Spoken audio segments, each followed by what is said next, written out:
The last frost of March had barely lifted when I decided to drive up to the lake house. It was a Tuesday, the kind of quiet weekday that made the two-lane roads through the Tennessee hills feel like they belonged entirely to me. The dogwoods were just beginning to open along Route 70, their white blooms catching the pale morning light. And I had my window cracked just enough to let in the smell of wet earth and cedar. After 31 years of nursing, I had learned to find my peace in small things. The drive up to Millbrook Lake was one of them. I had not told anyone I was coming. There was no reason to. The cabin had been mine since long before my son was old enough to hold a fishing rod, and I had never once needed permission to sleep in my own bed. I noticed the extra truck first, a silver pickup with a Georgia plate, backed into the gravel, drive the way people do when they plan to haul something out. Then, a second car I didn't recognize, a black sedan with a cracked taillight parked sideways across the lawn, its tires leaving deep grooves in the grass I had overseeded just last fall. The fire pit was full of ash and empty bottles. A plastic folding table sat on the porch with paper plates still on it, weighted down by a half-empty bottle of bourbon. I pulled my car to the edge of the road and sat for a moment with both hands on the wheel. The front door opened before I even reached the porch steps.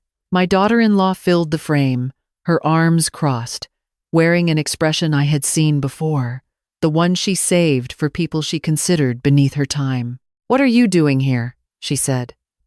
Not a question, a demand. "I own this property," I said. I kept my voice even. I had spent 3 decades talking to people in crisis, and I knew the value of a level tone. "I came to spend a few days," she laughed, a short, dismissive sound, like I had said something stupid. "We're using it this week." Marcus said it was fine. Behind her, through the open doorway, I could see unfamiliar luggage stacked in the hallway. A pair of muddy boots on the braided rug I had made by hand the winter after my husband passed. Someone had moved the rocking chair from its corner and left it shoved against the wall. There were voices in the back of the house, and the smell of cigarette smoke drifting through what I knew was my kitchen. I looked past her, into the house that I had built, into something worth loving, and then I looked back at her face. "Tell me where my son is," I said. "He's not here. He went into town." She shifted her weight, blocking the doorway more squarely. "Look, we didn't think you'd just show up. You can find somewhere else for a few days. It's not a big deal." It was the "not a big deal" that told me everything. Not an apology, not an explanation, just the casual assumption that my inconvenience didn't count. I nodded once, slowly. "All right," I said. She blinked. She had expected a fight, and I had just taken that from her. "I'll need to get my blood pressure medication from the upstairs bathroom," I said. "I'll be 5 minutes." She hesitated, then stepped aside just enough for me to pass. I walked through my own front door like a woman with nothing to prove and everything to observe. What I saw in those 5 minutes changed everything. The cabin had 1,600 square feet, and in every one of them, something was wrong. The guest bedroom door was open, and inside were 3 people I had never seen in my life, 2 men and a woman, all asleep in the middle of the afternoon. My grandmother's double wedding ring quilt was balled up on the floor. The cedar chest at the foot of the bed, the one where I kept documents and old photographs and the deed to the property itself, was open. Not just unlocked, open and clearly searched, because papers were stacked loosely on top of it in a way that bore no resemblance to how I organized anything. I stopped in the doorway for 3 full seconds. Then I kept walking.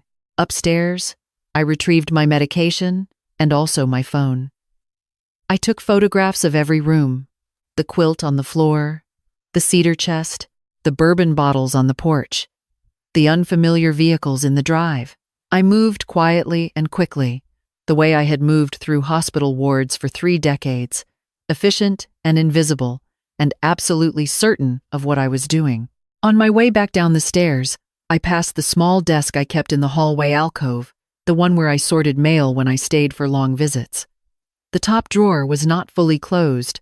I opened it. My spare key was gone, the one I kept on a blue lanyard, the only other key to this property besides the one on my ring. It had been in that drawer for 11 years. I stood in the hallway of my own home and understood, with a clarity that felt almost physical, that this was not a spontaneous visit that had gotten out of hand. Someone had planned to be here. Someone had prepared. I closed the drawer, walked to the front door, and told my daughter-in-law that I had what I needed. "Take care," I said. I got in my car and drove to town. The Millbrook Inn had 14 rooms and a front desk staffed by a woman named Patrice, who had graduated 2 years behind me at Cookville High School. She gave me a room overlooking the parking lot without asking questions, which was the most generous thing anyone had done for me all day. I sat on the edge of the bed and let myself be still for exactly 10 minutes.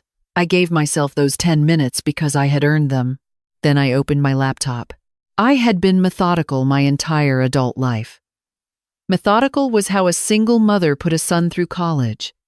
Methodical was how a nurse with a bad back kept working 7 more years past when her body was asking her to stop. Methodical was how I had paid off a mortgage, maintained a property, kept my finances in order, and built a life that no one had helped me build. Methodical was what I had instead of a partner, and most of the time, it was enough. I started with what I knew. The silver truck had a Georgia plate. I had written down the number in my phone. I searched the address of the cabin on a short-term rental platform, just to see, and what I found made me sit back against the headboard and stare at the ceiling for a long moment. My cabin was listed, under a name I didn't recognize, with photos taken from inside the rooms I had furnished myself, including the upstairs bedroom, with the handmade quilt folded neatly on the bed. The listing had 37 reviews, the oldest dating back 14 months. It described the property as a private lakefront retreat with full kitchen access and fire pit. Nightly rate was $240. 14 months. My son had been renting out my cabin for 14 months without my knowledge, without my consent, and without giving me a single dollar of what I later calculated to be somewhere in the range of $30,000 to $40,000. I did not cry. I want to be clear about that. I sat in that inn room with my hands folded in my lap, and I felt something move through me that was colder and quieter than grief, and I understood it to be the particular stillness that comes when a thing you have suspected but refused to believe is finally confirmed. I had noticed things over the past year. My son declining to join me for the usual August trip. Excuses in September. A vague mention in October that the cabin needed some work done and maybe I shouldn't go up until spring. I had accepted each of these explanations because he was my son and I had wanted to trust him. I called my attorney the next morning. His name was Gerald Fitch, and he had handled my husband's estate and the property transfer that followed, and he knew every document associated with that cabin by heart. I explained what I had found. He was quiet for a moment, and then he said, "Dorothy, I need you to listen carefully." He told me to go back to the cabin with my deed and my phone and not to go inside. He told me to photograph the rental listing from my laptop before doing anything else in case it was taken down. He told me not to contact my son until we had spoken again. And then he told me something that turned the temperature in the room down several degrees. He said that 2 weeks prior, a man had come into his office asking about a property transfer in my name. The man had said he was my son's representative. Gerald had told him that any transfer would require my presence and my signature, verified in person, and the man had left without leaving his name or a card. Gerald had thought it was odd but hadn't yet had reason to call me. Now he had reason. I drove back to the cabin that afternoon. My son's car was in the drive, which told me he had returned from wherever he had been the day before. I parked on the road and called him from the car instead of going to the door. He answered on the 3rd ring. "Mom." His voice had the quality of a man who had been expecting a call he didn't want. "I know about the rental listing," I said. "I have screenshots. I have the listing number and the account name and 37 reviews. going back more than a year. I paused. I also know about the man who went to see Gerald. Silence. I'm not calling to fight with you, I said. I'm calling to tell you that I'll be at the cabin tomorrow morning at 10 o'clock with my attorney and a locksmith. Anyone who is not a member of this family can be gone by then, or they can be removed. That choice belongs to your wife's guests, not to me. I heard him exhale. Mom, if you would just let me explain. Tomorrow at 10, I said, and ended the call. I spent that evening at the inn, writing down everything I remembered from the previous day. Every detail I had photographed, every piece of evidence I had gathered, the name on the rental account, the missing spare key, the open cedar chest. I wrote it all longhand in a yellow legal pad and then typed it into a document and emailed it to Gerald. I ordered soup from the diner across the street and ate it at the desk and went to bed at 9 o'clock. I slept better than I had expected. What I want to say about my son is that I did not stop loving him that night. Love is not a switch, and anyone who has raised a child alone knows that it runs in the blood the same way certain genetic traits do. Quietly, and without your permission. What I recognized that night, for the first time with full clarity, was that loving someone and trusting someone were not the same thing, and that I had confused the two for a long time. He had been 22 when he married. I had tried, genuinely and with good intention, to welcome his wife into the family we were building. I had given them money when they were short on rent. I had helped them move twice. I had watched their dog when they traveled and never mentioned that the dog had chewed through the corner of my couch. I had done all of this because he was my son and she was the person he had chosen, and I had believed that those two facts together were enough to build something on. What I had not understood was that she had been building something too, just not the same thing. Gerald arrived at the cabin at 5 minutes to 10 the following morning. He was 64 years old, wore a coat and tie even in the country, and carried a leather briefcase that had been old when I first hired him. Behind him came a locksmith, a young man who didn't say much, and behind the locksmith came a deputy I recognized from the county sheriff's office, a solid, unhurried woman named Hargrove who had been on the force for nearly as long as I had been a nurse. My son was on the porch when we pulled up. He looked like he had not slept. My daughter-in-law stood beside him with her arms crossed, wearing an expression I recognized as the one she deployed when she was preparing to be wronged. The guests from Georgia had already gone. The silver truck was not in the drive. Either my son had told them to leave, or they had read the situation and made their own decision. Either way, I was grateful not to have strangers present for what came next. Gerald introduced himself to my son and daughter-in-law with the courtesy he extended to everyone, and then handed my son a certified copy of the property deed, my name on it, in the clear black type of a document that had been prepared and filed and recorded 22 years ago. Your mother is the sole legal owner of this property, Gerald said. She has not signed any transfer documents, nor has she authorized any representative to act on her behalf in any matter regarding this property. The short-term rental activity conducted on these premises without her knowledge or consent constitutes unauthorized commercial use of private property. He paused. Additionally, we will be filing a complaint with the rental platform today, documenting the fraudulent listing. My daughter-in-law's voice went sharp and fast. She said we could use it whenever we wanted. She told Marcus that years ago. A verbal indication of occasional personal use, Gerald said pleasantly, does not constitute authorization for a commercial rental operation generating income over a 14-month period. He looked at her with the patient expression of a man who had heard many things in courtrooms and conference rooms and had long ago stopped being surprised by any of them. We'll let the documentation speak to that distinction. She turned to my son. Marcus, say something. My son was looking at the deed in his hands.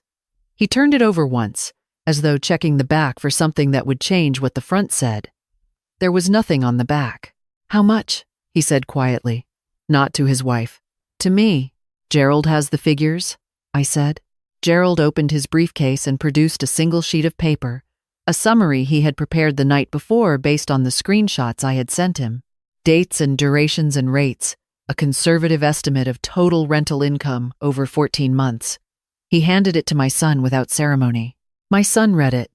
His face did not change in any dramatic way. He just looked, for a long moment, like a much younger man than he actually was. My daughter-in-law tried once more. "We were going to tell you. We were saving up to." "The spare key?" I said. I had not planned to say it then, but it came out quietly and without heat. "The one in the desk drawer. I need it back." She looked at me. I looked at her. Something shifted in the space between us, a small, final thing. Like a door that has been standing open for a long time, finally moving on its hinge. She went inside and came back with the blue lanyard. Deputy Hargrove walked through the cabin with me while the locksmith changed the exterior locks. I showed her the cedar chest and the disturbed documents. I showed her where the quilt had been on the floor, though it had been replaced on the bed by then, perhaps in a last-minute tidying effort. I gave her a copy of the rental listing and the account name and the screenshot showing 37 reviews. She took notes without comment, which was the professional courtesy of someone who had seen many things and did not judge the people who came to her with them. Regarding the cedar chest, she said she would follow up with the county about the property transfer inquiry Gerald had mentioned. The appearance of a representative at an attorney's office making transfer inquiries without authorization was a matter worth looking into, she said, and her voice carried the particular flatness that meant she was being measured rather than casual about it. The last lock clicked into place just before noon. The locksmith handed me 2 new keys, both on plain metal rings, nothing fancy. I put them both in my coat pocket and stood on the porch of my own cabin and looked out at the lake. The water was still that particular opaque gray-green of early spring, before the trees fill in enough to reflect their color back. A great blue heron stood at the edge of the far bank, absolutely motionless, the way they do when they are waiting for something patient work requires. I had always liked herons. They reminded me of the kind of person I wanted to be. My son came to stand beside me. His wife had gone inside, and the sound of her moving through the rooms had the particular rhythm of someone packing rather than settling. "Mom," he said. I let the words sit between us for a moment. "I built this cabin the summer after your father died," I said. I was 51 years old, and I had a nursing job and a son in high school. And I did not know how to stop moving because if I stopped moving, I would have had to feel everything. So, I drove up here on weekends. And I worked. I looked at the lake. I want you to understand that I know exactly what this place cost. Not what I paid for it. What it cost. He didn't say anything, which was honest, at least. "Gerald is going to send you a formal accounting," I said. "We'll arrive at a figure, and you'll pay it back over time. There won't be legal proceedings as long as the arrangement is honored." I turned to look at him then. "But I need you to understand something. This isn't forgiveness. Forgiveness is something I'll work toward in my own time. This is just the practical part." He nodded. His eyes were wet, which was the first time I had seen that since the day we buried his father. "The woman you married," I said carefully, "made choices I cannot speak to because I don't fully know her mind. But you made choices too. You knew. And you stayed quiet." I paused. I stayed quiet about a lot of things over the years because I didn't want to make trouble between the two of you. I thought I was being generous. I understand now that I was being foolish. He left an hour later, following his wife's car down the gravel road. I stood at the kitchen window and watched them go. Then I washed the dishes someone else had left in the sink, swept the muddy boot prints off my braided rug, and carried the paper plates and bottles from the porch fire pit to the trash. I retrieved my grandmother's quilt from the guest bedroom and brought it downstairs to air out on the porch rail. I made a pot of coffee and sat in the rocking chair I had returned to its corner, and I listened to the particular silence of a place that has been reclaimed. Over the following weeks, the rental platform confirmed the listing had been fraudulent and removed it from their system.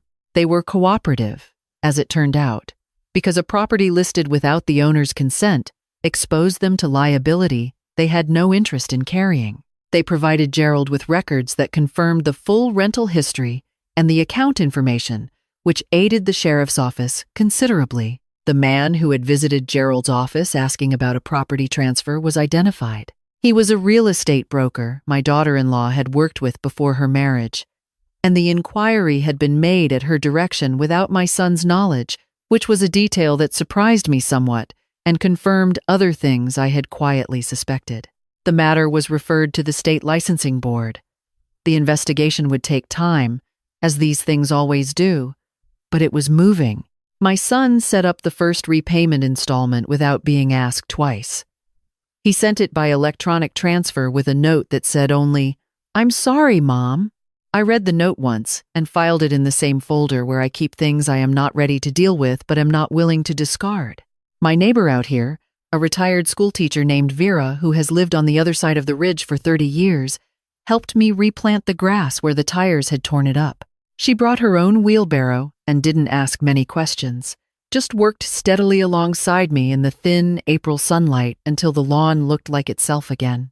Vera was the kind of person who understood that sometimes the most useful thing you could do for someone was to show up with a wheelbarrow and not require them to explain. I replaced the cedar chest's contents, organized everything carefully, and had Gerald prepare a new document placing the cabin in a revocable trust. The beneficiary, for the moment, was a nursing scholarship fund at the community college in Cookville, named for my husband. Should I choose to change it at some point? I could, but I wanted something in writing that made clear the cabin's future was mine to determine, not anyone else's. The heron came back to the far bank that spring. I saw it nearly every morning when I made my coffee and sat on the porch before the day had fully started. It never seemed to hurry. It stood at the water's edge in the long, clean stillness of early light, and it waited for exactly what it was waiting for. And in time, the lake always delivered. I thought about that sometimes when the harder feelings found me in the evening. The ones about my son, about the year that was lost, about the smaller betrayals I was still in the process of counting and naming. I thought about how patience and passivity are not the same thing, and how standing still and giving up are not the same thing, and how a woman who knows the difference between those two pairs of words is a woman who will not be taken from. Not her home, not her peace, not the quiet she has built with her own hands over a long and serious life. I had not called the police the first day, when she stood in my doorway and told me there was no room for me in my own home. Several people, had they been there, would have told me I should have. And maybe they were right, but I had spent 31 years in rooms where the worst things that could happen to a person were happening, and I had learned that the first minute of a crisis is rarely the minute that determines its outcome. I had walked away that first day because I needed to see clearly, and I could not see clearly while I was standing in the middle of it. What I did next is what mattered. What I did next is always what matters. I paid for my peace. I paid in sleepless nights, and in the particular grief of realizing your child is a stranger in certain rooms of himself. I paid in the recalibration of trust, which is slow work, the kind that takes longer than you want it to and cannot be hurried. But peace earned through clarity and boundaries and honest reckoning is the only kind that holds. Everything else is just a temporary arrangement, waiting to collapse. I know that now, in a way, I didn't know it before. And that knowledge, at 64, in a rocking chair on a porch above a Tennessee lake, with coffee cooling in my hand and a heron standing at the water's edge, is not nothing. It is, in fact, quite a lot. Never let anyone convince you that your silence means you have nothing left to say. Sometimes it means you are choosing your moment, and when that moment comes, you will be ready, because you have been paying attention the whole time.